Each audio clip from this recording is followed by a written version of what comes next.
ఆదిల గ్రంథము మొదటి అధ్యాయం 2వ వచనంలో బల్జయి అని ఒక వ్యక్తి ఉన్నాడు.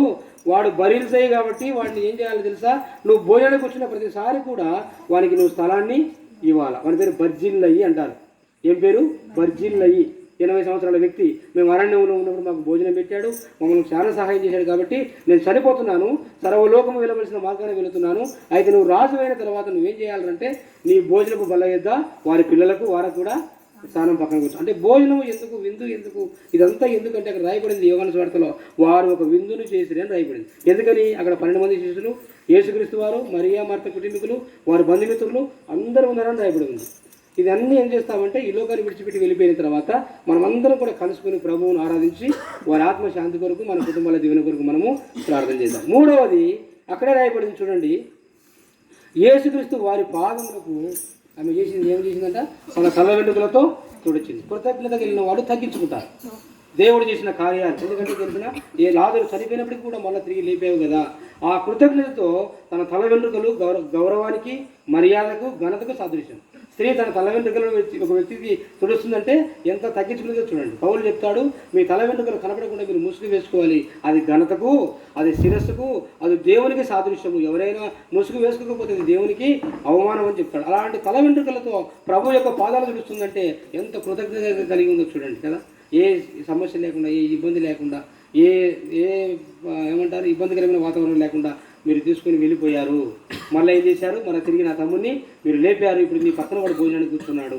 రక్షణ పొందిన కుటుంబాలు అలాగే ఉంటాయి. అప్పుడు దేవునికి మనం ఏం చేయాలంటే కృతజ్ఞతాస్తుతులు చెల్లించాలి. ఇది అదే కృతజ్ఞత కూడిక. నెలసరి ప్రార్థన అంటే కృతజ్ఞత కూడిక. కనుక మూడవది ఆయన పాదాల దగ్గరికి మనము రావాలి, ఏ అవసరత ఉన్నా. నాలుగవది దేవునికి మహిమ రావటం నాకు ఇష్టం లేదు. అందుకని దేవునికి మహిమ రావటం ఇష్టం లేదు కాబట్టి ఆటంకాలు కల్పిస్తూ ఉన్నాడు. కనుక మన కుటుంబాలు మనమందరం దేవుని మహిమపరచడానికి మనం ప్రాధాన్యతను ఇవ్వాలి. ఎప్పుడైతే దేవుని సన్నిధిలో దేవుని మహిమపరుస్తామో అప్పుడు మన పిల్లలు, మన కుటుంబాలు దీవించబడతాయి. ఉన్నిలే. నాలుగవది. ఐదవది అక్కడ చూడండి, అతనిని బట్టి తమ వారిని విడిచిపెట్టి యేసునందు విశ్వాసము ఉంచారు.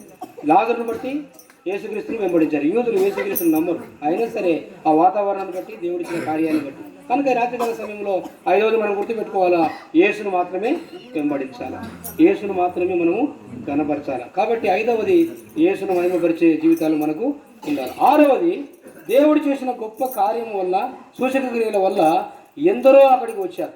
చాలామంది అక్కడికి వచ్చారు. అక్కడికి వచ్చి వాళ్ళు చెప్తున్న మాట ఏంటో తెలుసా? చనిపోయినటువంటి లాజరును లేపాడు, ఎలా ఉన్నాడో చూద్దామని వచ్చాడు. మన జీవితం ద్వారా, మనం చేస్తున్న పనుల ద్వారా, మన ప్రవర్తన ద్వారా, మన భక్తి జీవితం ద్వారా అనేకులు మనల్ని ప్రశంసించాలి, అప్రిషియేట్ చేయాలి. ఎప్పుడైతే అభినందిస్తారో, ఎప్పుడైతే అప్రిషియేట్ చేస్తారో, ఎప్పుడైతే మనల్ని ఇష్టపడతారో అప్పుడు దేవునికి మనము ఇష్టంగా మనం ఉంటాం. తర్వాత 7వ విషయాన్ని కానీ మీరు చూస్తే కనుక లోకము దేవుని వెంట వెళ్ళిపోయేదని చెప్తున్నారు. అది 19వ వచనం రాయబడింది. ఏమంటున్నారంటే, కావున పరిచయులు ఒకరితో ఒకరు మన ప్రయత్నములు ఎట్టు నిష్ప్రయోజనమైనవో చూడండి.